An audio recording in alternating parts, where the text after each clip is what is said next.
देखिए पीपीएम जो अपने पास हुआ करता था, इसका मतलब क्या था, पार्ट्स पर मिलियन, और मिलियन का मतलब हम लोग ये समझेंगे कि 10⁶ पार्टिकल। ठीक है, तो मान ले रहे हैं जैसे कि अगर हम मिलीग्राम लेके चलते हैं, मिलीग्राम इन 1 लीटर, तो ये पीपीएम शो करेगा। बाय द वे मिलीग्राम इन मिन 1 केजी, ये पीपीएम शो करेगा। अगर हम लोग ग्राम लेके चलते हैं इन 1000 लीटर, ठीक है, ग्राम इन 1000 लीटर, तो ये पीपीएम शो करेगा। Otherwise particles, number of particles in 10⁶ particles, ये पीपीएम शो करता है। ठीक है, तो हम आपको पिछले क्लास में ये बता रहे थे, तो हम इसमें ये बोले थे कि आपके पास डेटा जैसे भी दिया गया है, आप उसके अकॉर्डिंग जो कंडीशन यूज होता है उसको यूज में लाएंगे। ठीक है, मान ले रहे हैं जैसे कि सोल्यूट का हमको मिलीग्राम या ग्राम दिया, और उसके साथ सॉल्यूशन का हमको लीटर में दिया या फिर केजी में दिया, तो आप उसके अकॉर्डिंग उसको सॉल्व करेंगे। बाई द वे सोल्यूट का नंबर ऑफ पार्टिकल्स दिया और सॉल्यूशन का नंबर ऑफ पार्टिकल्स दिया, तो वैसे केस में आप क्वांटिटी जो लगाते हैं, जो पिछले क्लास में फॉर्मूला पढ़े थे, that is equals to the number of particles, number of particles of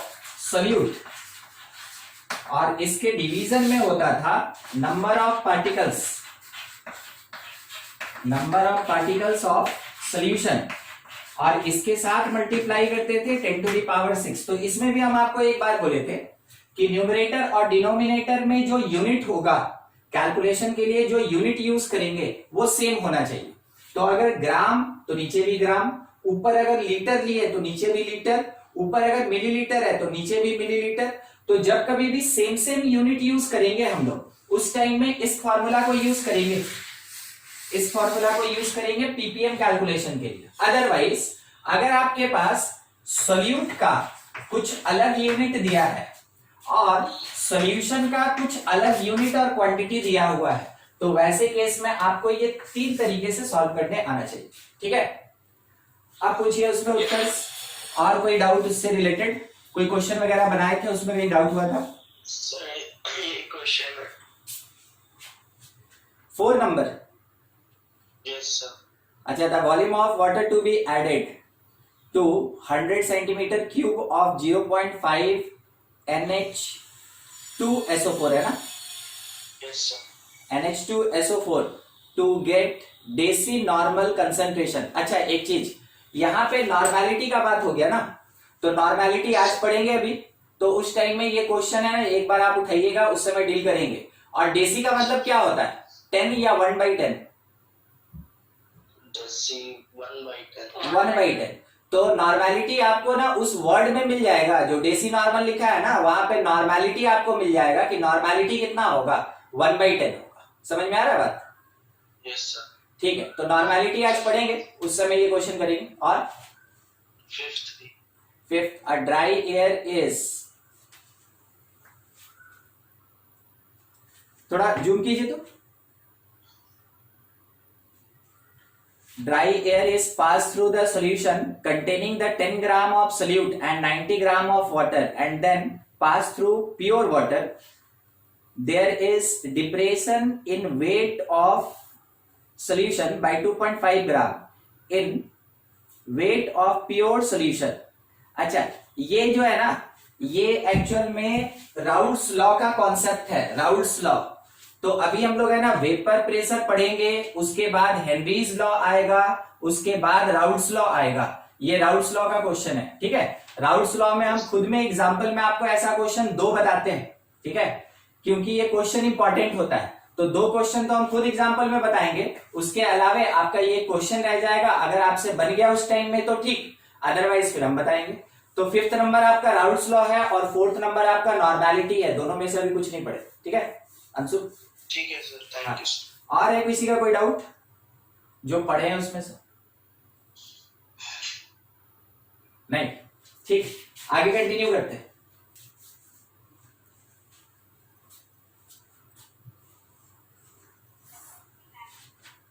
11 number, थोड़ा उसको जूम कर दीजिए तो साक्षी। हाँ, sample of drinking water was found to be severely contaminated with chloroform CaCl3 supposed to carcinogen. The level of contamination was 15 ppm by mass. Express this in percent by mass. ठीक है, ठीक, देखिए and 10 to the power -3. हाँ, question में जैसे हम लोग को दिया ना 15 ppm बाई मास, तो अगर ये 15 ppm बाई मास दिया हुआ है, इसका मतलब क्या हो गया कि आप यहाँ पे नंबर ऑफ पार्टिकल में 15 लेंगे और नीचे आपके पास कितना आएगा, सोच के बताइएगा। ये जो ppm है, ppm इज इक्वल्स टू, आप लिख सकते हैं number of particle of solute, तो कितना 15 पार्टिकल, कितने पार्टिकल ऑफ सोल्यूशन में से, तो आप यहाँ पे ये कह सकते हैं कि 10 टू द पावर 6 पार्टिकल्स में से।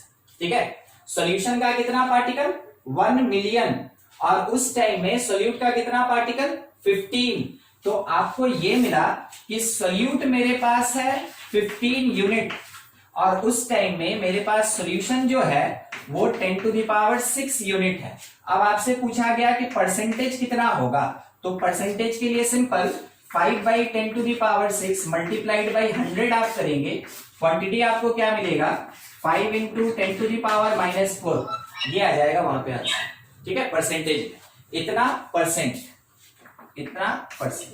ठीक है। और है किसी का कोई डाउट?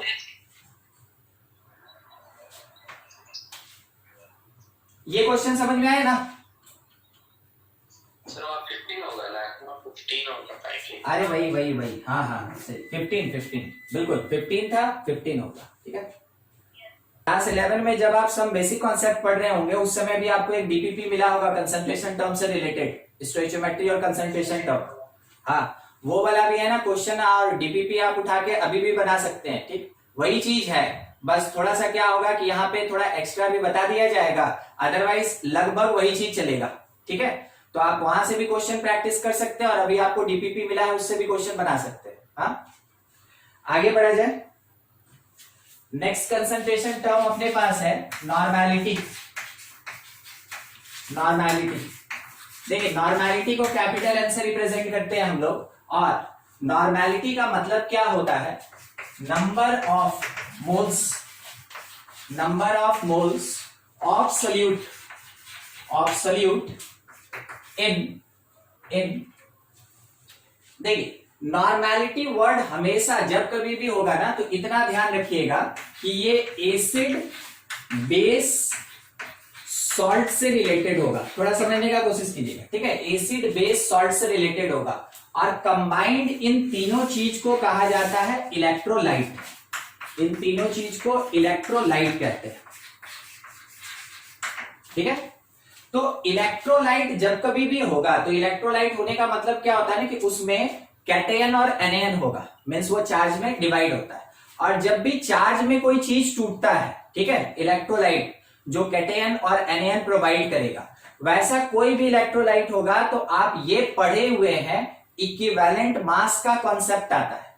ठीक है, इक्विवेलेंट मास का कॉन्सेप्ट आता है, और इक्विवेलेंट मास अगर आया तो सोचिए ये मोल्स जो है ये कन्वर्ट हो जाता है। ध्यान रखिएगा, मोलारिटी और नॉर्मेलिटी में बस यहीं पे छोटा सा एक डिफरेंस है कि जो इक्विवेलेंट मास आया, चार्ज आया, उसके कारण ये नंबर ऑफ ग्राम इक्विवेलेंट में कन्वर्ट होगा। ठीक है, चार्ज के कारण मोल्स किस में कन्वर्ट होता है, ग्राम इक्विवेलेंट में। रिलेशन अभी देखेंगे हम लोग। ठीक है, तो नॉर्मेलिटी क्या है, it is the number of gram equivalent of solute in 1 litre of solution, ठीक है, तो मोलारिटी और नॉर्मेलिटी में बस ये एक छोटा सा टर्म का डिफरेंस होता है कि मोलारिटी में हम लोग मोल्स यूज करते हैं और नॉर्मेलिटी में हम लोग ग्राम इक्विवेलेंट यूज करते हैं। मोलारिटी इलेक्ट्रोलाइट और नॉन इलेक्ट्रोलाइट दोनों टाइप के सॉल्यूशन के लिए एप्लीकेबल है, मगर जो नॉर्मेलिटी होता है ये पर्टिकुलरली कौन से टाइप के सॉल्यूशन के लिए पॉसिबल होता है, ये एग्जिस्ट करता है, इलेक्ट्रोलिटिक सॉल्यूशन के लिए एग्जिस्ट करता है। इलेक्ट्रोलाइट कौन, एसिड बेस या सॉल्ट का अगर सॉल्यूशन बनता है उसको हम लोग इलेक्ट्रोलिटिक सॉल्यूशन कहते हैं। और ये जो इलेक्ट्रोलाइट है ये जब कभी भी डिवाइड होगा, टूटेगा, तो ये कैटेयन प्रोवाइड करता है और उसके साथ एनएन प्रोवाइड करता है। देखिए आपको याद होगा कल जब हम लोग पढ़ रहे थे मोलारिटी, तो मोलारिटी इक्वेशन के टाइम में हम एक एग्जांपल लिए थे HCl का और NaOH का, HCl और NaOH, एसिड और बेस वाला। उस टाइम में भी हम इसका नाम लिए थे और बोले थे कि एसिड और बेस रहेगा तो कंसंट्रेशन के लिए बेसिकली हम लोग मोलारिटी नहीं, उसके जगह पे नॉर्मेलिटी यूज करते हैं। मगर आपको हम एक रिलेशन भी बताए थे कि कैसे मोलारिटी और नॉर्मेलिटी रिलेटेड होता है। यहां पे भी वो टर्म आएगा, तो हर एक बात पे ध्यान देते चलिएगा। कहीं कुछ नहीं समझ में आया पूछ लीजिएगा, ठीक है। लेंदी होता है और सबसे ज्यादा यूजफुल होता है, ठीक है। नॉर्मेलिटी बेसिकली जो नॉर्मेलिटी है उसका जो स्टेटमेंट दिया गया उसके अकॉर्डिंग हम यहां लिखेंगे number of gram equivalent, number of gram equivalent, और इसके डिवीजन में क्या आएगा, volume of solution, volume of solution. और ये वॉल्यूम ऑफ सॉल्यूशन किसमें होना चाहिए, लीटर में। तो नंबर ऑफ ग्राम इक्विवेलेंट किसका, सोल्यूट का। इसमें हमको सॉल्वेंट से कोई लेना देना है ही नहीं। और वो सोल्यूट जब कभी भी होगा तो आइदर एसिड होगा या बेस होगा या सॉल्ट होगा। कहने का मतलब है एक लाइन में क्या बोले हम लोग, वो इलेक्ट्रोलाइट होगा, ठीक है। अब सवाल रह गया कि ठीक है चलो नॉर्मेलिटी के लिए फॉर्मूला पता चल गया कि ग्राम इक्विवेलेंट में वॉल्यूम ऑफ सॉल्यूशन से डिवीजन करना है, ठीक है। तो नोटेशनल फॉर्म में n is equals to number of gram equivalent divided by volume in litre ले लिया गया, ठीक है।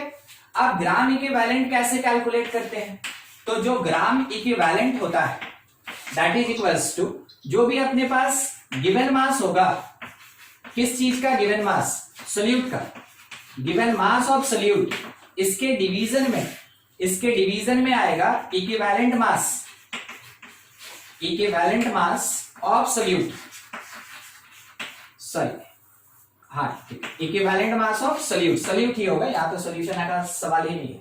उसके बाद अब सवाल रह गया कि इक्विवेलेंट मास कैसे निकालेंगे। तो जो इक्विवेलेंट मास होता है, किसी को फॉर्मूला याद है,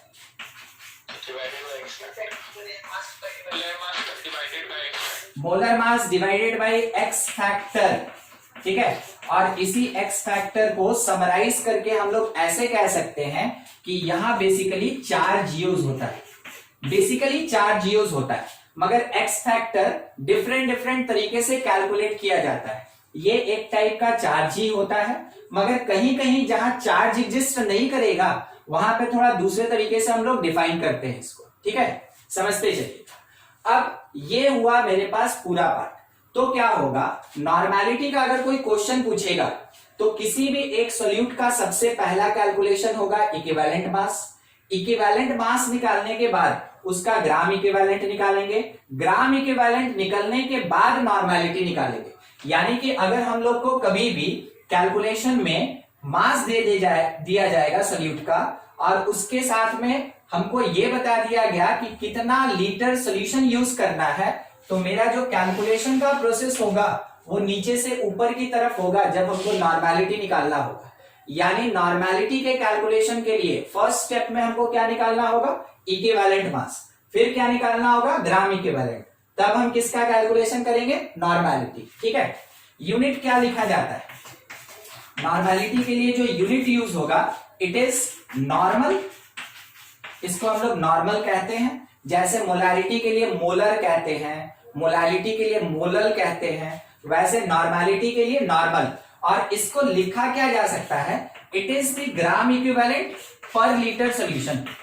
ये क्या होता है, वन नॉर्मल का मतलब क्या होता है, 1 gram equivalent in 1 litre of the solution, इसी को हम लोग नॉर्मल कहते हैं। रिप्रेजेंट किया जाएगा कैपिटल एन से।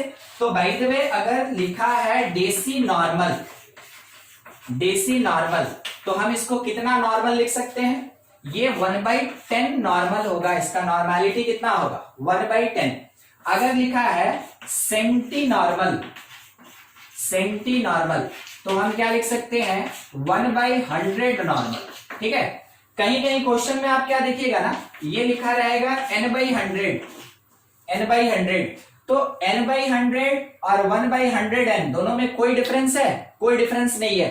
इसका मतलब ये हो गया वो सेंटी नॉर्मल है। अगर लिखा हुआ है नॉर्मल सॉल्यूशन, बोलिए क्या करें हम,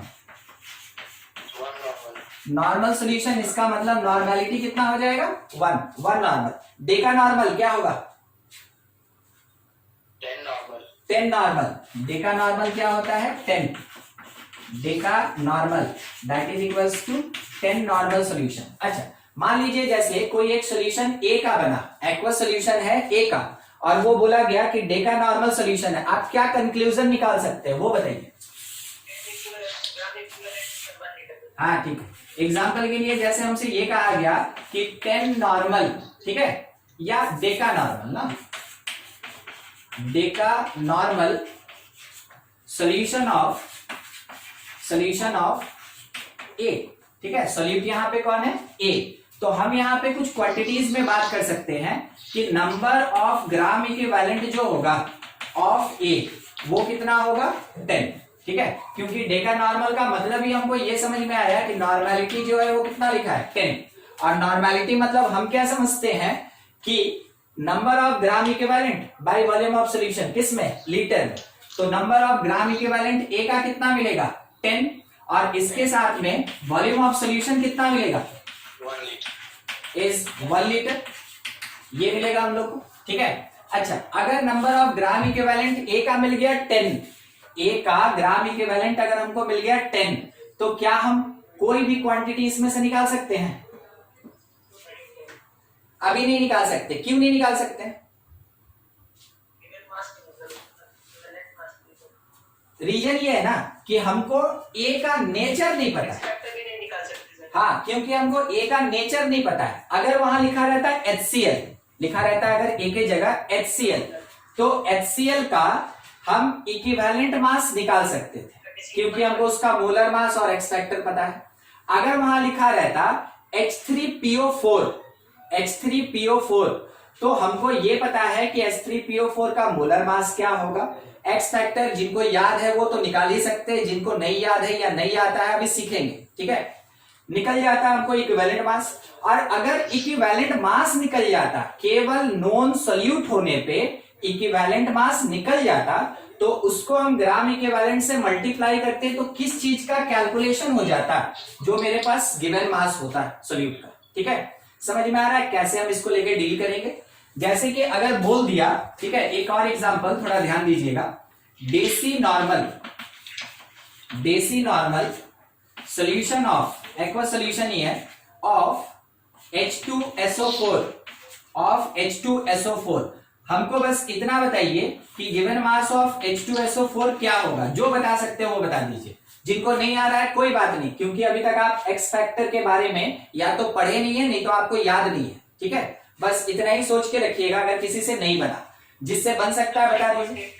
कितना 20, ठीक। देखिए हम लोग को क्या निकालना था ना, यहाँ पे पूछा मास, यानी कि गिवन मास ऑफ सॉल्यूट निकालना है, गिवन मास ऑफ H2SO4 निकालना है। इसका मतलब हमको ग्राम इक्विवेलेंट में मल्टीप्लिकेशन करना है किससे? इक्विवेलेंट मास ऑफ सॉल्यूट से। तो अगर डेसी नॉर्मल बोला तो नॉर्मेलिटी कितना 1/10, नॉर्मेलिटी अगर 1/10 है, और अगर यहाँ पे वॉल्यूम ऑफ सॉल्यूशन नहीं दिया है तो हम खुद से कितना कंसीडर करेंगे 1 लीटर। अगर नहीं दिया तो खुद से कितना कंसीडर सॉल्यूशन का 1 लीटर। 1 लीटर में कितना नॉर्मल 1/10, 1/10 अगर 1 लीटर में है तो नंबर ऑफ ग्राम इक्विवेलेंट भी कितना मिला 1/10, तो नंबर ऑफ ग्राम इक्विवेलेंट 1/10, ठीक है। और उसके साथ इक्विवेलेंट मास को मल्टीप्लाई करना है, तो इक्विवेलेंट मास कैसे निकलता है? Molar mass by x factor से। कोई बताएगा H2SO4 का मोलर मास 98, और डिवीजन में एक्स फैक्टर मतलब सिंपल तरीके से हम क्या लिखें चार्ज। तो H2SO4 को ब्रेक कीजिए, वो कैसे टूटेगा? 2H प्लस SO4 पे चार्ज कितना 2 यूनिट, ठीक है, प्लस माइनस हमको मतलब नहीं 2 यूनिट, बस उसको पुट कर दिए। अब देखिए यहाँ पे कैलकुलेशन है और ये कितना देगा 4.9, तो हमको ये पता चल गया कि मास ऑफ H2SO4 कितना हो जाएगा 4.9 ग्राम, 4.9 ग्राम, ठीक है। तो जब भी स्टेटमेंट ऐसा कुछ मेंशन होना तो आप क्या वहां से डेटा निकाल सकते हैं, अभी उसी पे डिस्कशन हो रहा है, ठीक है। बोर्ड पे जितना भी पार्ट लिखा हुआ है इससे रिलेटेड कोई डाउट है किसी को? देखिए नॉर्मेलिटी के लिए हम क्या फॉर्मूला लिख सकते हैं, अब यहां पे था मेरे पास, अगर आपको याद हो वहीं से हम है ना निकालेंगे, gram equivalent by volume of solution in litre. इस ग्राम इक्विवेलेंट को हम क्या लिख सकते हैं, gram equivalent, it is given mass और divided by equivalent mass, equivalent mass multiplied by volume of solution किसमें, इन लीटर। ठीक है, अब इक्विवेलेंट मास को हम क्या लिख सकते हैं, it is molar mass by x factor या चार्ज, तो उसको हम लोग n से रिप्रेजेंट करते हैं। ठीक है, n से multiplied by volume of solution in litre. अब ये n आपको पता चल रहा है मैथमेटिकली ऊपर जाएगा, तो normality n that is equals to given mass multiplied by 1000 division में molar mass multiplied by volume of solution किस में, मिलीलीटर में। आपको इतना समझ में आया, लीटर को मिलीलीटर बनाने के लिए ऊपर 1000 डाल दिए थे। क्या छूटा हुआ टर्म है अभी तक, n मल्टीप्लाइड बाय n। अब ऊपर और नीचे सेम सेम हो गया, सोच के बताइए ये क्वांटिटी क्या है, इट इज मोलारिटी, ये मोलारिटी।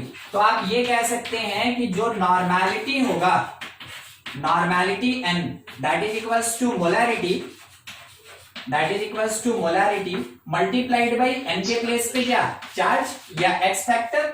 ये रिलेशन मिला हमको नॉर्मेलिटी और मोलारिटी में। ठीक है, नॉर्मेलिटी और मोलारिटी में। अब n जो था वो m multiplied by small n के बराबर। बोलिए नॉर्मेलिटी ज्यादा होता है कि मोलारिटी ज्यादा होता है, कौन ज्यादा होता है,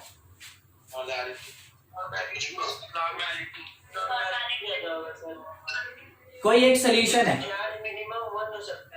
कोई एक सोल्यूशन है, हम बस इतना पूछ रहे हैं, कोई एक सोल्यूशन है। ठीक है, उस सोल्यूशन में मान लीजिए वो 1 मोलर सोल्यूशन है, 1 मोलर, तो अब बताइए उसका नॉर्मेलिटी 1 से कम होगा या 1 से ज्यादा होगा या 1 के बराबर होगा, या 2-3 आंसर भी हो सकता है।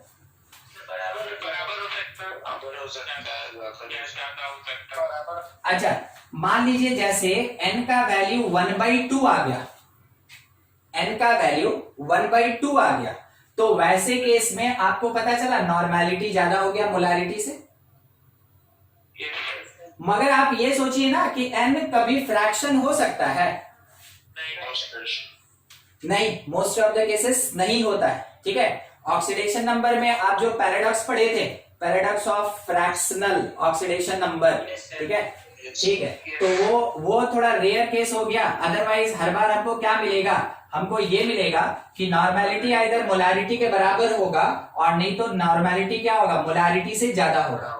तो अगर n का वैल्यू 1 हो जाए, पहले केस में अगर चार्ज 1 हो जाए तो नॉर्मेलिटी, वैसे केस में normality is equals to molarity. ठीक है, नॉर्मेलिटी और मोलारिटी बराबर होगा। दूसरा, अगर n का वैल्यू ग्रेटर देन 1 हो जाए, वैसे केस में क्या होगा कि पार्टिकल, जो भी सोल्यूट पार्टिकल है, वो ढेर सारे कैटायन एनायन में डिसोसिएट होगा, जिसके कारण नॉर्मेलिटी का वैल्यू बढ़ जाएगा कंपैरिजन टू मोलारिटी। ठीक है, उस समय नॉर्मेलिटी जो है वो मोलारिटी से ज्यादा होगा। बात क्लियर हो रहा है? ठीक है, किसी को कोई दिक्कत है इससे रिलेटेड? चलिए ठीक। अब एक और छोटा सा पार्ट देखिएगा। मान लीजिए कि आपको ये दिया है mass by mass, mass by mass percentage दिया हुआ है समथिंग A%। ठीक है, इसका मीनिंग क्या होता है, पढ़े थे ना हम लोग स्टार्टिंग में। ठीक है, कंसंट्रेशन टर्म, हाँ ठीक है। तो सोल्यूट का अमाउंट हमको कितना मिल गया, amount of solute that is A ग्राम, और हमको जो मास मिला, हमको मास ऑफ सोल्यूशन वो हमको कितना मिल गया, 100 ग्राम, वो हमको 100 ग्राम मिल गया। अगर हम यहां से वॉल्यूम ऑफ सोल्यूशन निकालना चाहें तो वॉल्यूम ऑफ सोल्यूशन, हाँ, तो जो मास है, मास ऑफ सोल्यूशन, अरे डिवाइडेड बाय डेंसिटी, सब तो नया नया आ ही रहा है, तो क्या करेंगे, डेंसिटी से डिवाइड करेंगे, यानी ये लिख सकते हैं 100 डिवाइडेड बाई डी। ठीक है, डेंसिटी से डिवाइड करेंगे। चलिए ठीक है, उतना टर्म लेके रखिएगा। अब सोचिएगा इस वॉल्यूम ऑफ सॉल्यूशन के प्लेस पे, इस वॉल्यूम ऑफ सॉल्यूशन के प्लेस पे, यहाँ पे है ना, volume of solution in millilitre, उसके जगह पे हम 100/d पुट करेंगे अभी, ठीक है। तो ये जो क्वांटिटी है normality is equals to mass multiplied by 1000 division में molar mass multiplied by volume. तो वॉल्यूम के प्लेस पे अभी क्या बोले हम, क्या पुट करेंगे 100/डेंसिटी और इसके साथ मल्टीप्लाइड कौन, एक्स फैक्टर, ठीक है, एक्स फैक्टर। डी ऊपर चला गया, 2 जीरो का कैंसिलेशन हो गया, n इज इक्वल्स टू, ठीक ना, n is equals to w into 10 into D into n और डिवीजन में कौन आ रहा है, मोलर मास, ठीक है। तो देखिए ये अभी अभी किस चीज का कैलकुलेशन था कि बाय द वे अगर मेरे पास कभी मास बाय मास परसेंटेज दिया हुआ हो तो हम कुछ इस तरीके से कैलकुलेट कर सकते हैं, ठीक है, कुछ इस तरीके से कैलकुलेशन किया जा सकता है। आप यहां से नॉर्मेलिटी निकाल सकते हैं। अब सोचिए अगर नॉर्मेलिटी निकल गया तो क्या मोलारिटी भी निकाल सकते हैं? हाँ बिल्कुल, बिल्कुल इस रिलेशन से आप निकाल सकते हैं, है ना, मोलारिटी। बस मोलारिटी में आप किसको एब्सेंट कर देंगे, मोलारिटी में ये n नहीं होगा, बाकी सारा चीज प्रेजेंट रहेगा। तो जब कभी भी mass by mass, W/W, M/M ये क्वांटिटी अगर प्रोवाइडेड है तो उसके बेसिस पे आप नॉर्मेलिटी निकाल सकते हैं by using this relation, otherwise आप मोलारिटी भी निकाल सकते हैं यूजिंग दिस रिलेशन, ठीक है। एक छोटा सा क्वेश्चन ये कहा गया कि if 3.65 gram of HCl present in 100 ml of solution, find normality and molarity, ठीक है। नॉर्मेलिटी और मोलारिटी फाइंड करना, बहुत सिंपल सा सवाल, ठीक है, बहुत सिंपल सा सवाल है। हम यहाँ पे क्या करेंगे कि 3.65 ग्राम ये किसकी तरह यूज होगा, मास 3.65 ग्राम, ठीक है। अच्छा HCl जब टूटेगा तो कैसे टूटेगा, HCl टूटेगा H+ और Cl- में। तो देखिए चाहे कैटायन या एनायन दोनों में से कोई भी कंसीडर करें, चार्ज कितना अपीयर हो रहा है, 1 यूनिट, ठीक है, 1। तो हम यहां से कह सकते हैं कि इसके अकॉर्डिंग n का वैल्यू क्या हो गया, 1, ठीक है। वॉल्यूम ऑफ सॉल्यूशन मेरे क्वेश्चन में दिया हुआ है 100 मिलीलीटर, बहुत सिंपल सा एक छोटा सा कैलकुलेशन नॉर्मेलिटी का, दैट इज इक्वल्स टू, देखिए फॉर्मूला आपके पास है, that is equals to mass 3.65 multiplied by 1000 division में मोलर मास, तो HCl का मोलर मास 36.5 और इसके साथ में वॉल्यूम ऑफ सॉल्यूशन कितना 100 ml। अच्छा इसके साथ मल्टीप्लाइड बाई चार्ज मींस 1 और तो ज्यादा कुछ नहीं। यहां पे आप कैलकुलेशन किए तो देखिए इससे इसका कैंसिलेशन 10 टाइम, सब कट गया, नॉर्मेलिटी क्या मिला हमको, यहां से नॉर्मेलिटी हमको मिला 1 नॉर्मल सॉल्यूशन। अब चार्ज क्योंकि 1 यूनिट है और अगर चार्ज 1 यूनिट होता है, चार्ज अगर 1 यूनिट होता है तो नॉर्मेलिटी किसके इक्वल होता है, मोलारिटी। तो डायरेक्ट हम ये कह सकते हैं कि मोलारिटी भी हमको कितना मिलेगा 1, ठीक है। देखिए इसमें बोर्ड पे जितना पार्ट है, किसी को कुछ डाउट है तो पूछ लीजिए। अब डील करेंगे एक्स फैक्टर कैसे कैलकुलेट किया जाता है, उसके बाद फिर क्वेश्चन पे आगे बढ़ेंगे। देखिए अब आगे further calculation for x factor.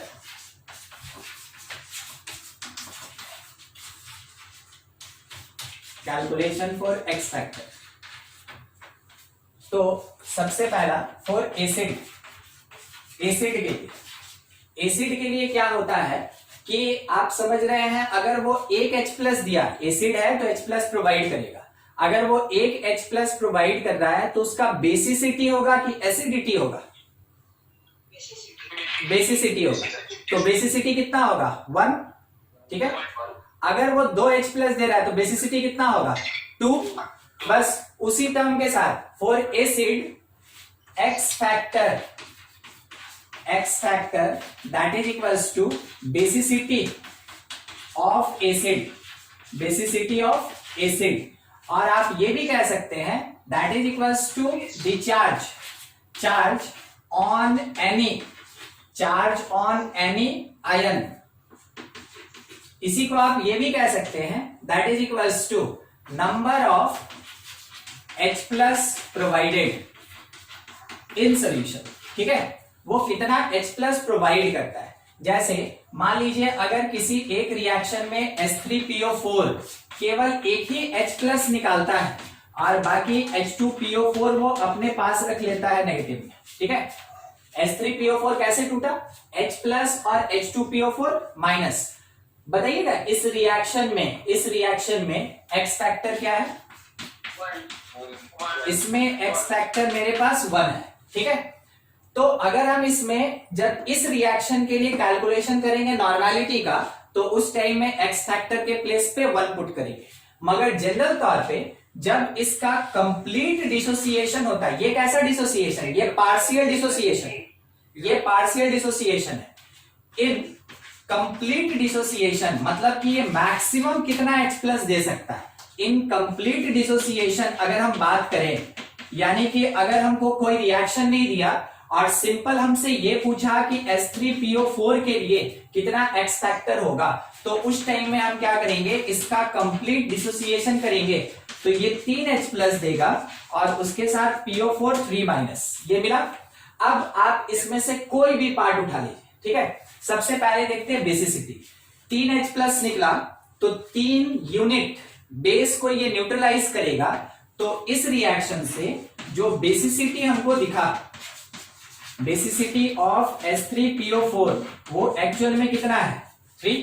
ठीक है, 3H प्लस दे रहा। अच्छा, दूसरा चार्ज ऑन एनी आयन, तो चार्ज किसी भी आयन पे, तो चार्ज ऑन कैटायन बात कर रहे हैं अब। सबसे पहले कैटायन देखिए, H के ऊपर +1 एक यूनिट का चार्ज, वैसा कितना H है, 3। एक H पे एक यूनिट चार्ज, वैसा कितना H है, 3। तो cationic charge overall positive charge कितना हो गया, 3 यूनिट। अगर हम इसी को फिर से चार्ज ऑन एनआयन देखें, तो एनआयन पे चार्ज मेरे पास तो क्लियर कट दिख रहा है, हमको केवल उसके मैग्नीट्यूड से मतलब है, हमको उसके साइन से कोई मतलब नहीं है। ठीक है, तो चार्ज ऑन एनी आयन के बेसिस पे भी एन फैक्टर जो आया वो 3 ही आया। अच्छा, लास्ट वाला number of H plus provided, तो जैसे हम इसको सॉल्यूशन में डालें, ये कंप्लीट डिसोसिएट हो गया, लिखा गया कंप्लीट डिसोसिएशन, तो कितना H प्लस दिया, 3। तो हम ये कह सकते हैं कि number of H plus ion that is equals to 3। ये पूरा क्वांटिटी मिलके आपको क्या बता रहा है कि जो X फैक्टर होगा ऑफ H3PO4 का, वो कितना मिलेगा हम लोग को, 3। ठीक है, तो अगर आपसे कभी ऐसा पूछा कि X factor of H3PO4 in this reaction, तो आपका आंसर होगा 1। अगर केवल आपसे पूछा कि X फैक्टर ऑफ H3PO4, कोई रिएक्शन नहीं दिया, X फैक्टर ऑफ H3PO4 तो कोई रिएक्शन नहीं दिया, तो उस टाइम में आपका आंसर क्या होगा, 3। ठीक है, हो सकता है कभी कभार मोर देन वन करेक्ट में आपसे अगर सवाल पूछा कि X फैक्टर फॉर H3PO4 और फर्स्ट ऑप्शन में 1 है, सेकंड में 2 है, थर्ड में 3 है, फोर्थ में 4 है, क्या आंसर होगा, मोर देन 1, 3 तीनों होगा, 1 2 और 3 तीनों होगा। अगर वो एक H प्लस दे सकता है तो अगले स्टेप में सोचिए ना, ये फिर एक H प्लस देगा, अगले स्टेप में सोचिए ये फिर एक H प्लस देगा, यानी कि कम से कम एक H प्लस दे सकता है और ज्यादा से ज्यादा कितना H प्लस दे सकता है, 3। तो 1 2 और 3 ये तीनों पॉसिबिलिटी हो सकता है अकॉर्डिंग टू रिएक्शन। इस कारण से अगर आपसे ये पूछे कि H3PO4 कौन कौन सा X फैक्टर शो कर सकता है, तो 1 2 और 3 तीनों आंसर होगा।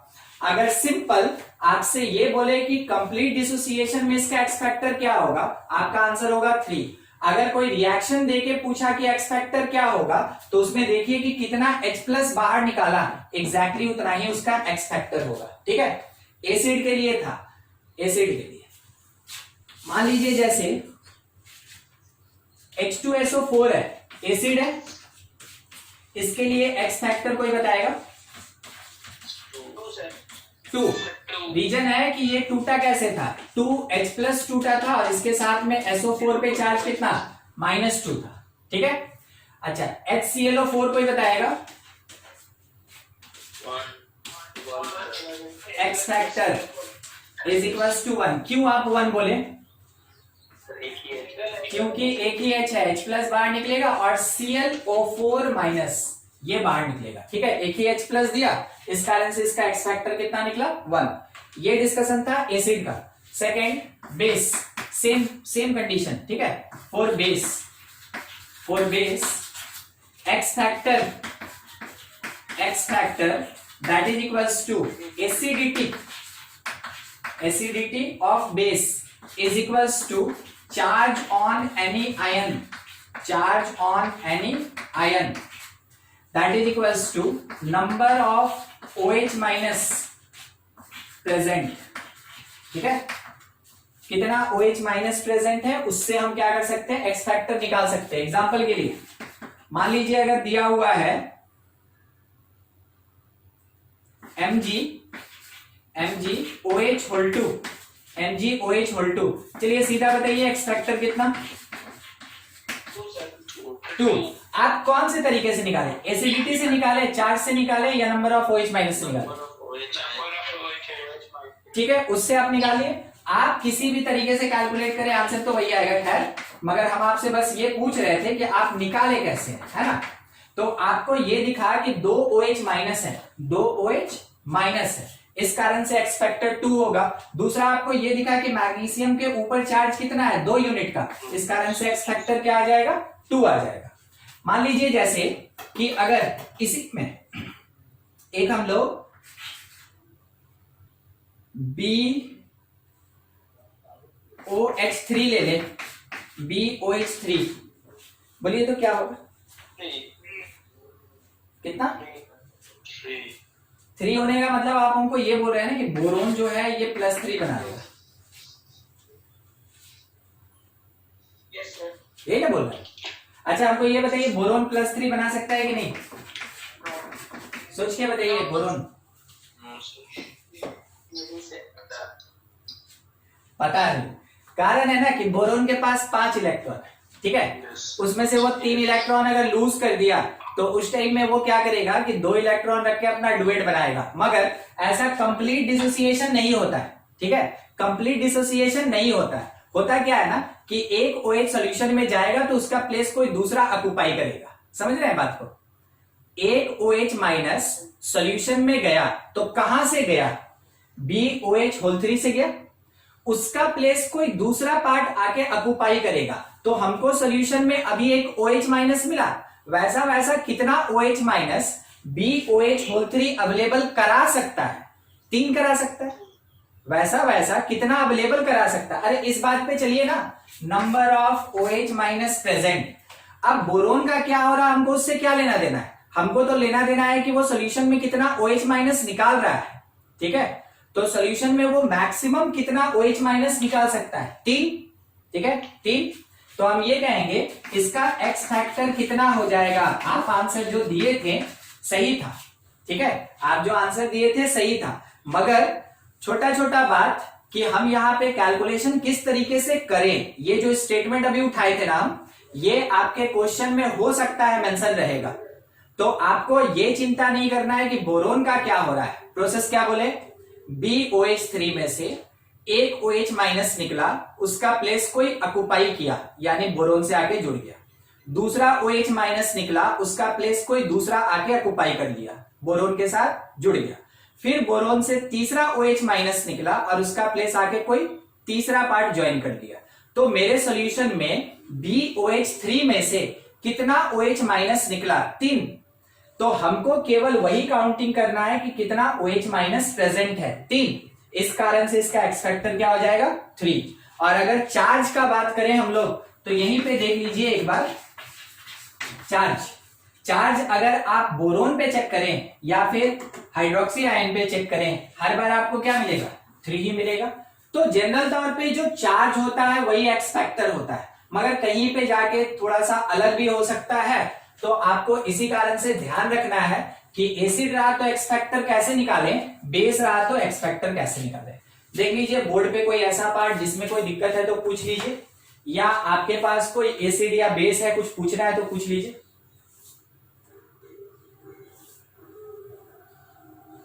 नहीं तो आप इसका क्लिक लेंगे, आगे बढ़ा जाएगा। सॉल्ट, नेक्स्ट अपने पास है थर्ड फॉर सॉल्ट।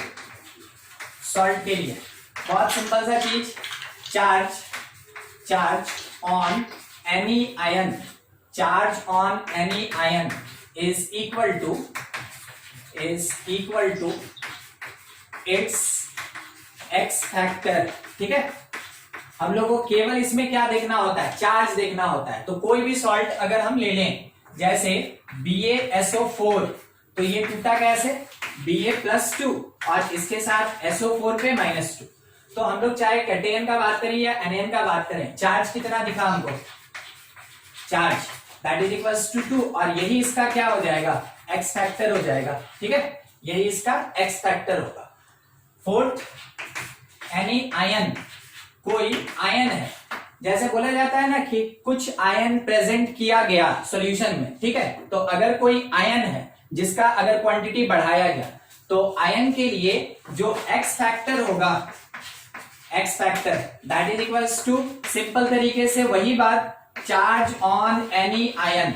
अगर किसी आयन के ऊपर का चार्ज हम लोग कैलकुलेट करते हैं, वो किसके इक्वल होता है, एक्स फैक्टर के इक्वल होता है।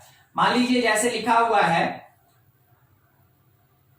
Mg+2, तो आपको चार्ज कितना दिखा, 2 यूनिट, तो सिंपल इसका एक्स फैक्टर बोला जाएगा कितना, 2, और ज्यादा कुछ नहीं। ठीक है, जो भी आपको चार्ज दिख रहा है उसके ऊपर कितना, कोई भी आयन दिख रहा है उसके ऊपर कितना चार्ज है, that is the x factor. आपको बस उसी तरीके से चलना है। फिफ्थ, फॉर रेडॉक्स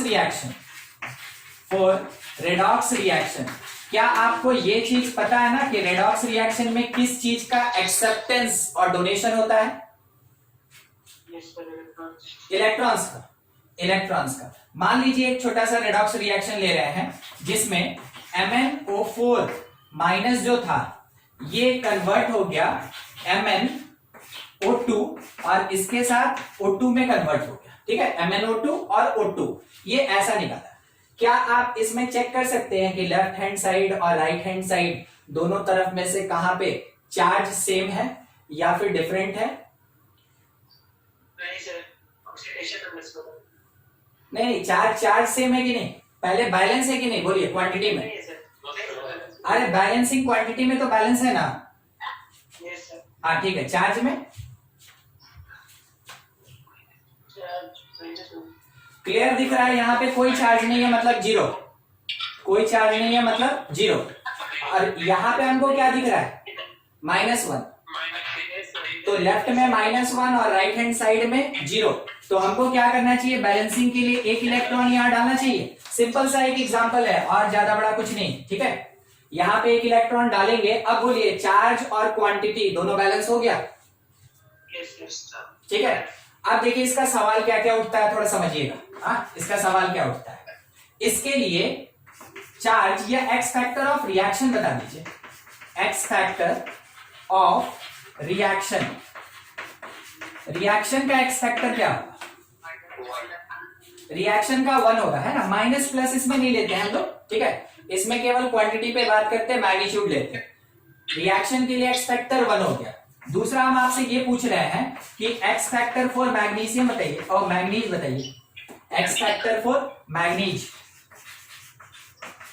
चलिए ये आ गया एक सवाल। X factor for manganese check करते हैं, वो कैसे निकालेंगे। सेम रिएक्शन में एक एक्स फैक्टर पूछा रिएक्शन का और एक एक्स फैक्टर पर्टिकुलर एलिमेंट का पूछ दिया, तो एलिमेंट के साथ क्या हो रहा है थोड़ा पहले वो पता कर ले। यहां पे जो मैग्नीज है इसका ऑक्सीडेशन नंबर कितना, +7, सही है, +7। चेक कीजिए ना, एक ऑक्सीजन पे -2, तो 4 ऑक्सीजन मिलके -8, -8 में से एक नेगेटिव छोड़ दिए, -7 को बैलेंस कर रहा है मैंगनीज का +7, तो मैंगनीज का ऑक्सीडेशन +7। यहां मैंगनीज का ऑक्सीडेशन, एक ऑक्सीजन -2 तो 2 ऑक्सीजन -4, तो मैंगनीज कितना शो कर रहा है, +4। चलिए ठीक है, +7 से +4 गए, कितने का चेंज हुआ, हमको कोई मतलब नहीं ऑक्सीडेशन हो रहा है कि रिडक्शन हो रहा है, हमको चेंज देख रहा है, चेंज 3 यूनिट का।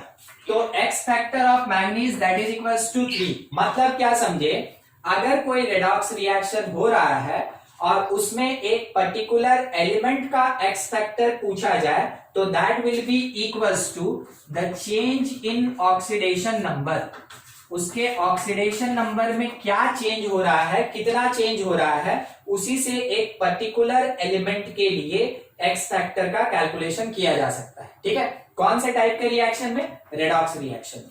तो जब रिएक्शन का एक्स फैक्टर पूछेगा, रिएक्शन का एक्स फैक्टर, तो that will be equals two electron used in balancing. अगर किसी एलिमेंट का एक्स फैक्टर पूछेगा रेडॉक्स रिएक्शन में, तो उस पर्टिकुलर एलिमेंट का ऑक्सीडेशन नंबर कहां से कहां चेंज हो रहा है, आपको बस उसके बेसिस पे आंसर देना है। एक और सवाल पूछा जा सकता है, MnO4 का यहां पे एक्स फैक्टर क्या होगा? 1 सर। एक मिनट, हाँ, MnO4 का एक्स फैक्टर क्या होगा? 1। एकदम ठीक। आप चार्ज देखें, ये कौन सा बात है, ये यहां वाला बात है। किसी आयन का एक्स फैक्टर निकालना, इसका मतलब उसके ऊपर कितना चार्ज है, वही उसका एक्स फैक्टर होता है। ठीक है, अच्छा एक और सवाल पूछ रहे हैं इसी से रिलेटेड, ध्यान दीजिएगा। मैंगनीज का X factor in MnO4 minus, सुने ना, MnO4 माइनस में मैंगनीज का एक्स फैक्टर चाहिए, क्या होगा? MnO4 माइनस में, मतलब 1 होगा। अच्छा ठीक, चार ये आयन बोले थे। X factor of manganese in MnO4 minus, देखिए ये जो होगा ना वो 7 होगा। अब सोचिए क्यों। और एक और बात जो पूछे थे हम लिख दे रहे हैं, तब तक थोड़ा सोच लीजिए। ठीक है,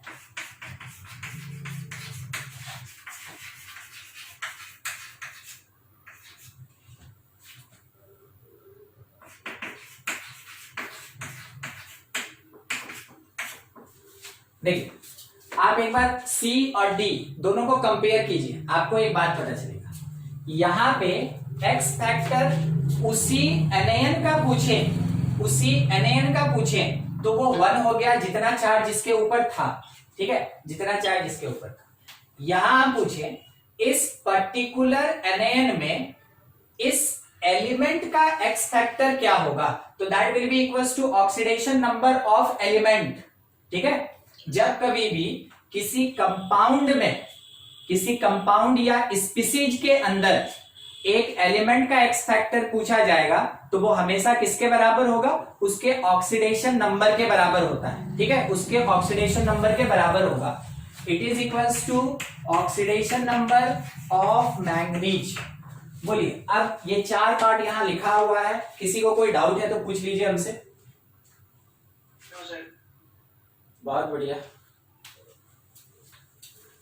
देख लीजिए, सबको देख लीजिए। अगर किसी को कुछ भी दिक्कत है, कोई भी पार्ट नहीं समझ में आया कि सर वो कैसे हुआ, ये क्यों नहीं हुआ, वैसा कुछ भी अगर सवाल आपके पास है, हाँ बोलिए। 3 नंबर नहीं, एक बार MnO4 in MnO4 माइनस, ये डी। अच्छा देखिए, हम क्या पूछे थे ना कि एक्स फैक्टर इस स्पीसीज का बताइए इस एनएन के अंदर। ठीक है, बस वही बात है। अब इसको देखिएगा, यहां पे एक्स फैक्टर मैंगनीज का बताइए इस एनएन के अंदर। ठीक है, एक्स फैक्टर मैंगनीज का इस कैटयन के अंदर, तो इस कैटयन के ऊपर चार्ज कितना है, 2 यूनिट का, तो जितना चार्ज होगा वही उसका एक्स फैक्टर होगा। एग्जैक्टली वैसे ही MnO4 जो स्पीसीज है उसका एक्स फैक्टर चाहिए MnO4 माइनस इस एनएन के अंदर। तो हम लोग देखें एनएन के ऊपर चार्ज कितना, 1। इस कारण से इस वाले स्पीसीज का जो एक्स फैक्टर होगा वो उसके चार्ज के इक्वल होगा। समझ रहे हैं? अब मान लीजिए कोई आपसे बोला एक्स फैक्टर बताइए, तो किसका एक्स फैक्टर पूछेगा आपसे? इसमें आपसे तो पूछेगा कॉपर का। तो आप बोलिएगा, देखिए कोई आपसे ये बोला कि कॉपर का एक्स फैक्टर बताओ, तो आपका क्रॉस क्वेश्चन क्या होगा, किस में, ठीक है, कौन से स्पीसीज में पूछ रहे हो, तो वो आर्मी स्पीसीज आपको प्रोवाइड किया Cu+2 एक कैटेगरी, तो आप बोले कि चलो ठीक है, Cu+2 स्पीसीज के अंदर, कैटेयन के अंदर कॉपर का जो एक्स फैक्टर होगा वो इसके चार्ज के बराबर होगा, तो कितना चार्ज अपीयर है, 2, तो आप यहां पे बोलेंगे कि इसका एक्स फैक्टर हो गया 2। समझ में आया बात, स्टेटमेंट वैसे होता है, ठीक है। हाँ, और किसी का कोई डाउट पूछ लीजिए।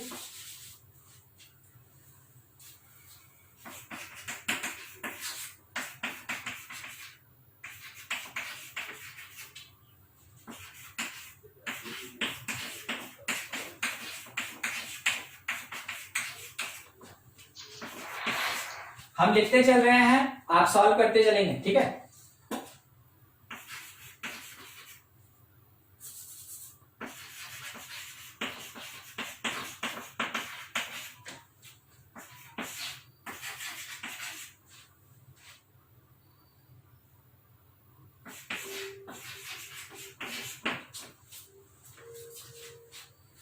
देखिए, आप इसको नोट कर लें, ठीक है, आप इसका स्नैप ले लें, और वो लास्ट में एक एग्जांपल के लिए क्वेश्चन रखे हैं, उसमें तीनों का आंसर बताइए अपना अपना सोच के। पी का 1, इसके रिस्पेक्ट में चेंज नहीं समझे। हाँ ये चीज, हाँ ठीक है, ऑफ पी इन रिएक्शन, ठीक है, और Cl का भी इन रिएक्शन। देखिए, इसीलिए क्वेश्चन थोड़ा सा अधूरा छोड़ दिए, कम से कम क्रॉस क्वेश्चन कीजिएगा, मतलब तो पता चला कि हाँ कहाँ पे हमको पूछा गया, ये जैसे आप बोले वैसे ही हमको समझ में आ गया कि चलिए ठीक है, आपको ये बात क्लियर हो गया। हाँ, ऑफ फास्फोरस इन रिएक्शन कितना आया, 2 है। यहाँ पे फास्फोरस का ऑक्सीडेशन +5, यहाँ पे +3 क्लोरीन के रिस्पेक्ट में, चेंज कितने का हुआ, 2 यूनिट, तो आंसर मेरे पास कितना आया, 2, x factor is equals to 2। अच्छा, क्लोरीन का, क्लोरीन भी 2, क्लोरीन यहाँ पे देखिए -1 है, यहाँ पे भी -1 है, कोई चेंज नहीं, अगर चेंज ही नहीं हुआ तो किसी बात का वहां पे हाईलाइट ही नहीं होगा, मगर लास्ट वाले पार्ट में क्लोरीन का ऑक्सीडेशन कितना है, 0, क्योंकि एलिमेंटल स्टेट में है, तो -1 से 0 कितने का चेंज, 1 यूनिट का, एक क्लोरीन पे 1 यूनिट का, कितना क्लोरीन चेंज हो रहा है, 2 क्लोरीन, तो नेट रिजल्ट टोटल चार्ज कितना, 2 यूनिट का, इस कारण से ऑफ क्लोरीन इन रिएक्शन वो भी कितना आएगा, 2 आएगा, ठीक है। और रिएक्शन में तो खैर कोई चार्ज अपीयर ही नहीं हो रहा है, इस कारण से रिएक्शन का नहीं बता सकते, ठीक है, ठीक है। अब एक इसी में थोड़ा सा हम चेंज कर रहे हैं, of phosphorus in PCl3, PCl3 X factor बोलिए,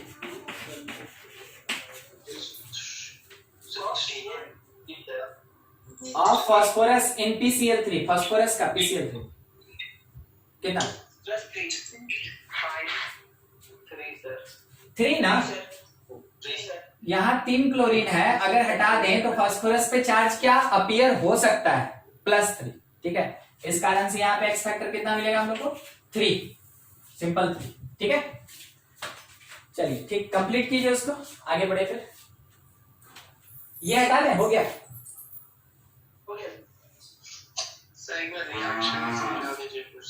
कौन वाला, फास्फोरस, ये रिएक्शन, ये वाला, यस ठीक। देखिए, फास्फोरस का यहाँ पे ऑक्सीडेशन +5 कैसे आया, हर एक क्लोरीन का -1 शो कर रहा है, 5 क्लोरीन -5 शो किया, उसको न्यूट्रलाइज करने के लिए फास्फोरस कितना चार्ज शो करेगा, +5, ठीक है।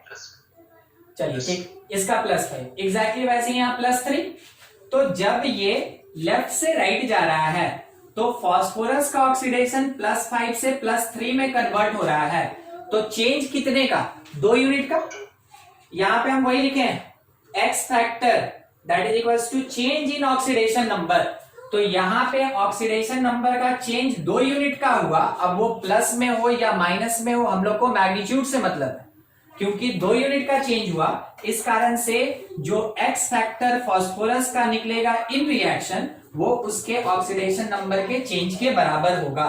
ठीक है, एक्स फैक्टर किसके बराबर हो जाएगा इस केस में, that is equals to the change in oxidation number. ये ऑक्सीडेशन नंबर के चेंज के बराबर होगा। समझ में आया आंसर? यस। हाँ, और किसी में डाउट कुछ? क्लोरीन में, क्लोरीन भी बता दें? यस। अच्छा ठीक, देखिए यहाँ पे जो क्लोरीन था, हम इसको तोड़ रहे हैं, ठीक ना, थोड़ा समझने का कोशिश कीजिएगा। यही वाला रिएक्शन है, हम इसको 5Cl माइनस लिख सकते हैं केवल क्लोरीन को। यस। ठीक है, राइट हैंड साइड में इसको हम 3Cl माइनस लिख सकते हैं, और इसको हम कुछ नहीं Cl2 लिख सकते हैं। ठीक है, तो देखिए 5 नेगेटिव से 3 नेगेटिव में कन्वर्ट हो गया। ठीक है, और 2 क्लोरीन जो था, अब देखिए मेरा डिसोसिएशन का तरीका थोड़ा समझिएगा। 5Cl माइनस को हम 2Cl माइनस 3Cl माइनस लिखे, ये हम हटा दिए क्योंकि वो मेरे किसी काम का नहीं है। तो 2Cl माइनस जो है ये कन्वर्ट हो गया Cl2 में, यानी कि 2 यूनिट नेगेटिव चार्ज 0 में कन्वर्ट हो गया। चेंज कितने का आया? 2 unit.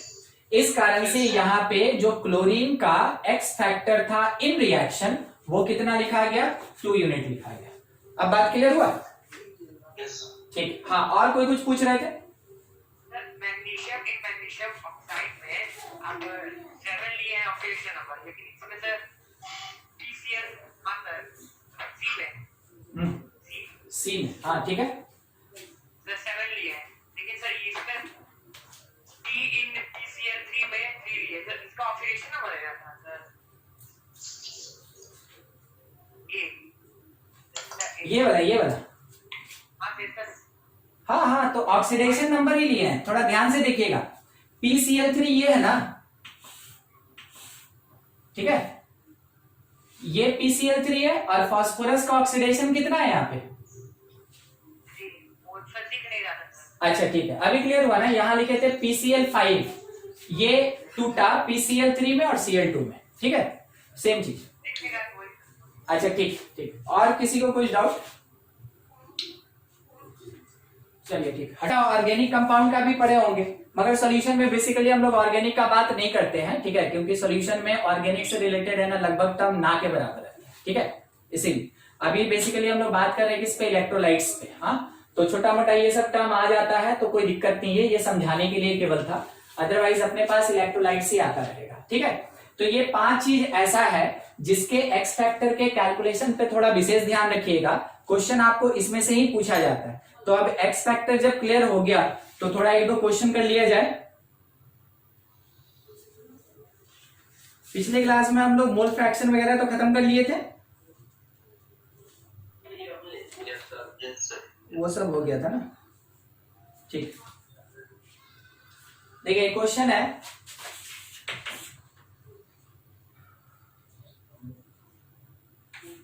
"13% H2SO4 by mass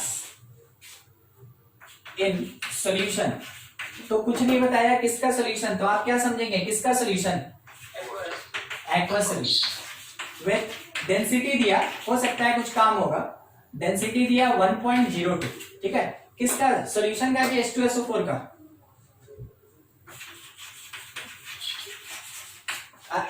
H2SO4 भी तो लिक्विड ही होता है ना। ठीक है, हाँ, तो लिक्विड का दिया है, मीन्स H2SO4 का दिया है, या फिर सोल्यूशन का दिया है? सोल्यूशन का। ठीक है, ये हमेशा किसका देगा? सोल्यूशन का। कभी भी सोल्यूट का आपको डेंसिटी नहीं प्रोवाइडेड रहता है। अगर डेंसिटी लिखा है, छोटा सा भी कंफ्यूजन है, तो इस बात को हमेशा ध्यान में रखिएगा कि डेंसिटी हमेशा किस चीज का दिया रहता है? सोल्यूशन का। क्वेश्चन सिंपल है, 13% H2SO4 by mass in solution with density 1.02। क्या कैलकुलेट करने बोला? नॉर्मलिटी क्या होगा? नॉर्मल सा एक छोटा सा चीज हम लोग स्टार्ट करेंगे कुछ इस तरीके से कि 13% मास बाई मास, ये लिखा है बाई मास। ठीक है, H2SO4, इसका मीनिंग हमको क्या समझ में आया कि 13 ग्राम H2SO4, और सॉल्यूशन का मास कितना? इन 100 ग्राम ऑफ सॉल्यूशन। सॉल्यूशन का मास 100 ग्राम है, सॉल्यूशन का मास अगर 100 ग्राम है तो वॉल्यूम क्या होगा, that is equals to mass of solution divided by density of solution. तो मास मेरे पास है 100 और डिवीजन में डेंसिटी 1.02 का, ठीक है, लगभग ऐसा कुछ बाई 102। तो आप यहाँ पे डिवाइड कर लें, एक छोटा सा बात, बस यहाँ 51 और इस प्लेस पे 2 से 5000, 51 से ये 9 टाइम में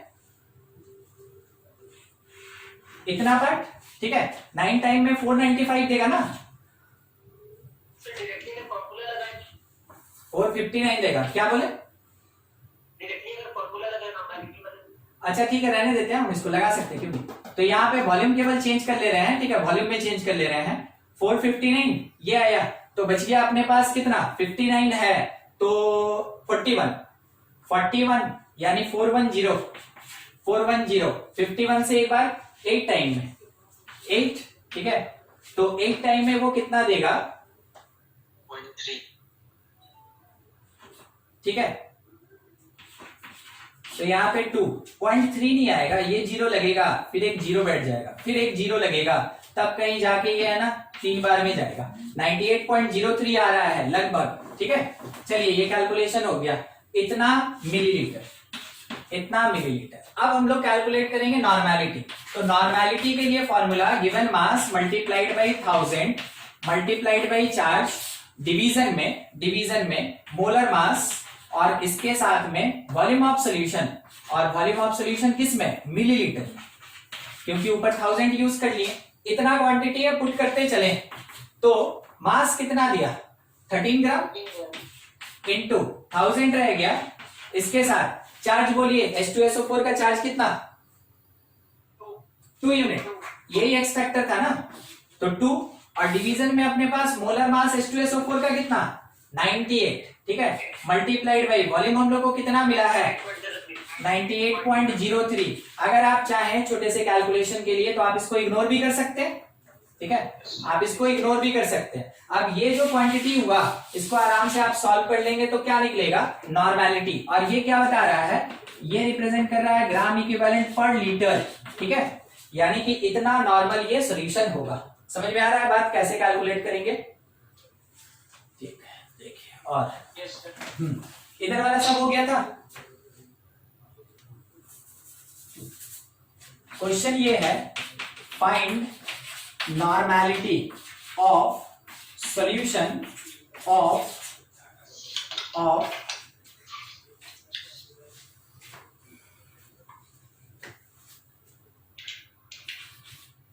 MgCl2 in which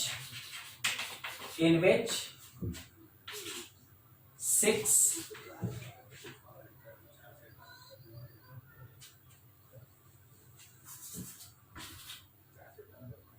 31.1 into 10 to the power 20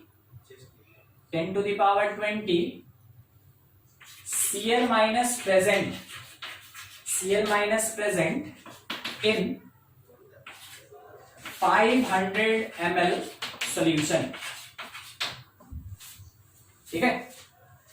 देखिए क्या लिखा है, नॉर्मेलिटी ऑफ द सॉल्यूशन निकालना है, जबकि उस सॉल्यूशन के अंदर 31.1 into 10 to the power 20 chloride ion present है, और सॉल्यूशन का क्वांटिटी कितना है, 500 ml का सॉल्यूशन है, ठीक है। क्वेश्चन बनाने के लिए आपको थोड़ा सा स्टोइचियोमेट्री यूज करना पड़ेगा, है ना। सबसे पहला चीज हम लोग क्या करेंगे, 1 MgCl2 मतलब 2Cl माइनस, एक यूनिट अगर MgCl2 ले लें तो उसमें क्लोराइड कितने यूनिट हो जाएगा, 2 यूनिट हो जाएगा। उसके बेसिस पे अगर हम उल्टा चले कि 1Cl माइनस के लिए हमको कितना MgCl2 चाहिए, 1/2 MgCl2, ठीक है। अब चलिए इस पे चलते हैं, 31.1 into 10 to the power 20 Cl minus का मीनिंग हो जाएगा इतना by 2 into 10 to the power 20 MgCl2, अब MgCl2 का नंबर ऑफ मॉलिक्यूल्स निकल गया, हम लोग को जरूरत है उसके नंबर ऑफ मोल्स का, ठीक है। तो number of moles for MgCl2 कोई बताएगा कैसे निकालें? Sir number of particles by name. ठीक है, number of particles divided by Avogadro number. तो मेरे पास 31.1/2 इंटू 10⁻20 और इसके डिवीजन में अवोगाड्रो आ गया, अवोगाड्रो 6.022 10⁻23, ठीक है। जो पॉसिबल कैंसिलेशन हो सके कर लिया जाए। तो जहां तक उम्मीद है शायद इससे ये 5 टाइम में कट जाना चाहिए, ठीक है, लगभग अप्रोक्स 5 टाइम में कैंसिलेशन। यहां का कैंसिलेशन हो गया और 3 यूनिट बच गया। तो लिख सकते हैं कि number of moles of MgCl2 that is equals to 5/2 2.5 into 10⁻³ ये नंबर ऑफ मोल्स मिल गया। कोई हमको बताएगा चार्ज, यानी एक्स फैक्टर का बात कर रहे हैं, 2 सर। ठीक है। 2 चार्ज ऑफ MgCl2 या X factor of MgCl2 2 unit आ गया, ठीक है, 2 यूनिट आ गया। नॉर्मेलिटी के लिए फॉर्मूला लिखना है, तो हम ये लिख सकते हैं कि इसका नंबर ऑफ मोल्स, ठीक है, number of moles multiplied by charge, और डिवीजन में क्या आ जाएगा, वॉल्यूम ऑफ सॉल्यूशन, ठीक है। तो वॉल्यूम ऑफ सॉल्यूशन क्योंकि मिलीलीटर में दिया है तो ऊपर में 1000 पुट कर लें। Yes sir. बोलिए कोई ऐसा टर्म जो आपको नहीं समझ में आया हो तो फिर से बताएंगे। Normality that is equals to N/V, ये मोलारिटी मल्टीप्लाइड बाई चार्ज वाला बात है, मोलारिटी मल्टीप्लाइड बाई चार्ज वाला बात है। तो N का वैल्यू मिला हुआ है, वॉल्यूम आपने क्वेश्चन में दिया है, उसके साथ में चार्ज हम लोग को पता है कि 2 यूनिट होगा। सॉल्व करके आप N का वैल्यू निकाल सकते हैं, ठीक है। 0.01 नॉर्मल सर। हाँ ठीक है, जो आ जाए वो अपना आंसर हो जाएगा। वैसे यहाँ पे हम देख रहे हैं थोड़ा प्लेस है तो सॉल्व कर ही लेते हैं। तो N का वैल्यू जो आएगा उसका है क्वेश्चन का, N का वैल्यू जो आएगा that is equals to number of moles 2.5 -3, उसके साथ चार्ज था 2 यूनिट का, और इसके साथ जो वॉल्यूम था वो 500, तो 1000/500 2, ये 2 और ये 2 कैंसिल हो गया, तो कितना मिला हम लोग को 2.5। नॉर्मेलिटी हम लोग को कितना मिल गया 2.5 इंटू 10⁻³ ये मिलेगा नॉर्मेलिटी, ठीक है। 2.5 इंटू 10⁻³ देख लीजिए क्वेश्चन में कहीं कुछ डाउट है कोई टर्म में पूछ लीजिए, अदरवाइज ले लेंगे क्लिक फिर आगे बढ़ेंगे।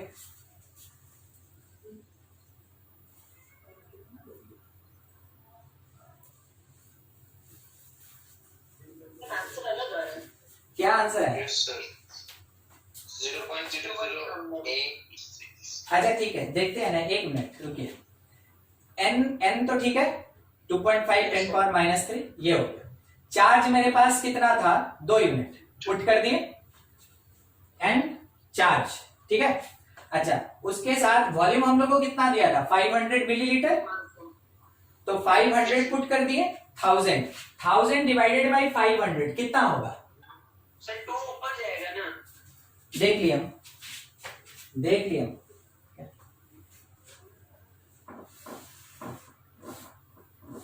एकदम ठीक। 2 इंटू 2 ऊपर चला जाएगा, और उस टाइम में 4 से इसका मल्टीप्लीकेशन करेंगे हम लोग 4 से, तो वो हो जाएगा 10, ठीक है। 4 से 10 होने का मतलब कितना हो गया 0.01, 10⁻² मीन्स 0.01, यही आया था ना? Yes sir. हाँ ठीक यही आएगा। इक्वेशन एग्जिस्ट करता है, सबसे पहले थोड़ा वो लिख लें हम लोग, नॉर्मेलिटी इक्वेशन, बिल्कुल मोलारिटी वाला बात ही है, ठीक है। नॉर्मेलिटी इक्वेशन क्या होता है NaVA that is equals to NbVb, या फिर N1V1 is equals to N2V2। देखिए ये इसमें नहीं, नॉर्मेलिटी इक्वेशन में सिंपल 1 और 2 N1V1 into equals to N2V2। ये 1 क्या दिखा रहा है इनिशियल और 2 क्या दिखा रहा है फाइनल। ये कब यूज करते हैं ये जब डाइल्यूशन प्रोसेस होता है तब हम लोग इसको यूज करते हैं अपॉन डाइल्यूशन, ठीक है। जब डाइल्यूशन प्रोसेस होता है तब हम लोग इसको यूज करते हैं। दूसरा एक और चीज ध्यान दीजिएगा, ऑन न्यूट्रलाइजेशन। जब हम लोग न्यूट्रलाइज करते हैं तो न्यूट्रलाइजेशन प्रोसेस किसके किसके बीच होगा, एसिड और बेस। ध्यान रखिएगा, जब डाइल्यूट कर रहे हैं मतलब सॉल्वेंट मिला रहे हैं, जब डाइल्यूट कर रहे हैं तो सॉल्वेंट मिला रहे हैं, उस टाइम में क्या होगा कि N1V1 इक्वल्स टू N2V2, और 1 किसके लिए एग्जिस्ट कर रहा है, इनिशियल, और 2 एग्जिस्ट कर रहा है फाइनल के लिए। मगर दूसरा टर्म आया मेरा न्यूट्रलाइजेशन, यानी कोई एसिडिक सॉल्यूशन था और उसमें बेसिक सॉल्यूशन मिला के न्यूट्रलाइज कर रहे हैं, कंप्लीट न्यूट्रलाइज कर रहे हैं, ठीक है। तो कंप्लीट न्यूट्रलाइज करेंगे उस टाइम में आप इसको यूज कीजिएगा NaVA that is equals to NbBb। ये क्या बता रहा है कि लेफ्ट का क्वांटिटी जो है ये पूरा, it is number of gram equivalent of acid. जब नॉर्मेलिटी को वॉल्यूम से मल्टीप्लाई किए वो किस में कन्वर्ट हो गया, gram equivalent of acid equal to, ये रिप्रेजेंट कर रहा है gram equivalent of base, gram equivalent of base. तो एसिड का ग्राम इक्विवेलेंट और बेस का ग्राम इक्विवेलेंट इक्वल हो गया तो कंप्लीट न्यूट्रलाइजेशन प्रोसेस हो जाएगा। और कंप्लीट न्यूट्रलाइजेशन के लिए आप इस नॉर्मेलिटी इक्वेशन का यूज करेंगे, ठीक है। दूसरा, मान लीजिए पार्शियल न्यूट्रलाइजेशन होता है तो उस टाइम में हम लोग कॉन्सेप्ट लेके चलते हैं मिक्सचर का, mixture of acid and base और एसिड और बेस, ठीक है। हम लोग तीन कॉन्सेप्ट, मिक्सचर, दो सॉल्यूशन है, एसिड का और बेस का, मिला दिए, कुछ हद तक न्यूट्रलाइजेशन हुआ।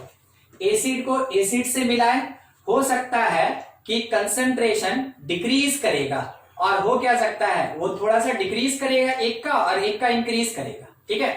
अच्छा, बेस और बेस, तो एक रिजल्टिंग सॉल्यूशन मिला और पूरा सॉल्यूशन कैसा रह गया, बेसिक नेचर का ही रह गया, ठीक है। ये कॉन्सेप्ट फॉर्मूला क्या यूज कर सकते हैं, एकदम मोलारिटी वाले तरीके से, normality of resulting mixture that is equals to NaVA minus NbBb, और डिवीजन में Va प्लस Bb। कोई बताएगा हम कौन से कॉन्सेप्ट के बारे में बात कर रहे हैं। ये मिक्सचर जो है एसिड बेस का है या एसिड एसिड या base base, acid base sir, acid base. ये कौन है, एसिड बेस। सॉल्यूशन को एक साथ मिक्स किया गया। अब ये नॉर्मेलिटी जो है, सोच के देखिए, रिजल्टिंग सॉल्यूशन का normality greater than 0, equal to 0, less than 0। पहला सॉल्यूशन कैसा निकला, एसिडिक की बेसिक, क्योंकि ये पॉजिटिव हो रहा है, यानी एसिड का क्वांटिटी ज्यादा और बेस का क्वांटिटी कम है, इसका मतलब पूरा सॉल्यूशन कैसा निकला, एसिडिक। अच्छा, सेकंड वाले में न्यूट्रल, कंप्लीट न्यूट्रलाइजेशन हो गया, ये न्यूट्रल है। थर्ड वाले में यहाँ पे ये बेसिक निकलेगा। मगर क्या हम आंसर में नेगेटिव आंसर देंगे, उस समय हम लोग क्या करेंगे, मॉड लगा के और पॉजिटिव आंसर देंगे। ये साइन केवल बता रहा है कि नेचर कैसा होगा, मगर फाइनल आंसर कैसा होना चाहिए, positive. Normality of resulting solution must be positive, must be positive. अपने आंसर में हमेशा पॉजिटिव आंसर लिखना है। चलिए ठीक। दूसरा, मान लीजिए अगर नॉर्मेलिटी ऑफ रिजल्टिंग मिक्सचर कुछ इस तरीके से हम लिखें कि N1V1 plus N2V2 by B1 plus B2, बोलिए एसिड का कि बेस का,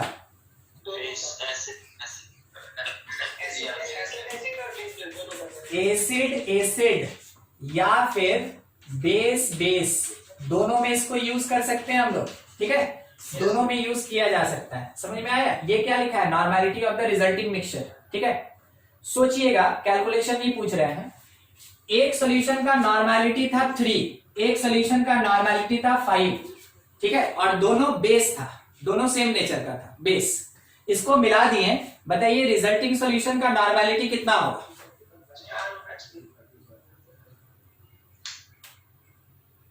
कितना होगा, 4 सर, नहीं, इसका कोई कंफर्मेशन नहीं है कि कितना होगा। हम तो आपको बोले ना समझिएगा और बोलिएगा, हम नहीं बोले कि आप एग्जैक्ट वैल्यू बताइएगा। ठीक है, यहां पे जैसा अपने पास दिया गया उसके अकॉर्डिंग जो सॉल्यूशन मिलेगा, रिजल्टिंग सॉल्यूशन, उसका नॉर्मेलिटी 3 से ज्यादा होगा और 5 से कम होगा। रिजल्टिंग सॉल्यूशन का नॉर्मेलिटी 3 से ज्यादा होगा और 5 से कम होगा, यानी कि लाइज इन बिटवीन 3 to 5। मगर एग्जैक्टली कितना, वो जब तक आप कैलकुलेशन नहीं करेंगे, तो कैलकुलेशन में आप एक चीज देख रहे हैं, क्या छूटा हुआ है, वॉल्यूम। तो वॉल्यूम अगर डिफरेंट कर दिया तो आपका आंसर डिफरेंट आ जाएगा। आप जहां तक सोच के हमको आंसर दिए थे उमंग, हमको लगता है आप वॉल्यूम 1 लीटर मान लिए थे। Yes, sir. हाँ ठीक, अगर 1 लीटर आप अज्यूम कर लीजिएगा तो आपका आंसर सही। मगर बाय द वे वॉल्यूम अगर डिफर कर गया तो इसके बीच में रेंज करेगा। ठीक है, इसके बीच में लाई करेगा। समझ में आ रहा है? Yes, sir. ठीक है, एक क्वेश्चन खत्म किया जाए अब इसको, बस बाकी आपके बनाने के लिए रह जाएगा। देखिए क्या किया गया, 20 मिलीलीटर खुद से बनाने का कोशिश कीजिएगा। N/5 HCl 40 millilitre N/5 H2SO4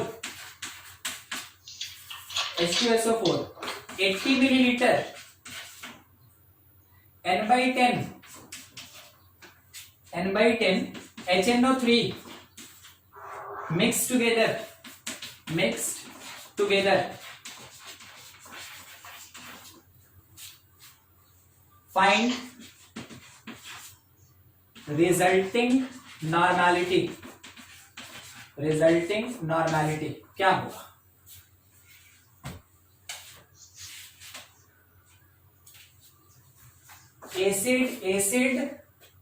acid plus का कॉन्सेप्ट लगेगा कि माइनस का कॉन्सेप्ट लगेगा? प्लस का कॉन्सेप्ट लगेगा। हम आपको 2 के लिए बताएं, यहां क्वेश्चन में कितने के लिए बोला, 3 के लिए। इसी चीज को आगे बढ़ा देंगे, यानी कि क्या लिखा जा सकता है, जो खुद से बना सकते हैं आप खुद से बनाने का कोशिश कीजिए। अगर आपको थोड़ा सा भी दिक्कत होता है कि कौन सा टर्म क्या होगा, कैसे यूज करेंगे, तो आप यहाँ बोर्ड पे देखिए, नहीं तो खुद से बनाइए। नॉर्मेलिटी ऑफ रिजल्टिंग मिक्सचर, इसको लिखेंगे 1v1 प्लस N2v2 प्लस ठीक है N3v3, और डिवीजन में अपने पास तीनों वॉल्यूम का सम हो जाएगा v1 plus v2 plus v3 is equals to, देखिए N/5 मतलब 1/5 नॉर्मल, और वॉल्यूम कितना 20 मिलीलीटर, तो 20 इंटू 1/5 प्लस N2 1/5 और इसका वॉल्यूम है 40 प्लस N3 जो है 1/10 और इसका वॉल्यूम है 80, और इसके डिवीजन में तीनों वॉल्यूम का सम 20 प्लस 40 प्लस 80। बस हम लोग को इसका मैथमेटिकल कैलकुलेशन करना है। 4 20 और ये हो गया 8, डिवीजन में 12 14 140, ये कितना 32/140। ठीक है, सॉल्व करके आप लिख लीजिएगा, उतना नॉर्मेलिटी आएगा। अच्छा, नॉर्मेलिटी में एक और चीज पूछ रहे हैं। हाँ सर, H2SO4 में N/5 H2SO4 में N/5 आप 1/2 लिखिए। ये हम क्या लिखे, ये 5 हाँ, तो ये कितना हो जाएगा 8, तो ये हो गया टोटल भी हो जाएगा कितना 20 यानी 1/7। हाँ ठीक है, ये 5 था, N/5 था ना, तो N/5 के कारण 1/5 ही लिखेंगे। मिस हो गया था, 1/2 लिख दिए थे हम वहां पे, देख लीजिए सब कोई।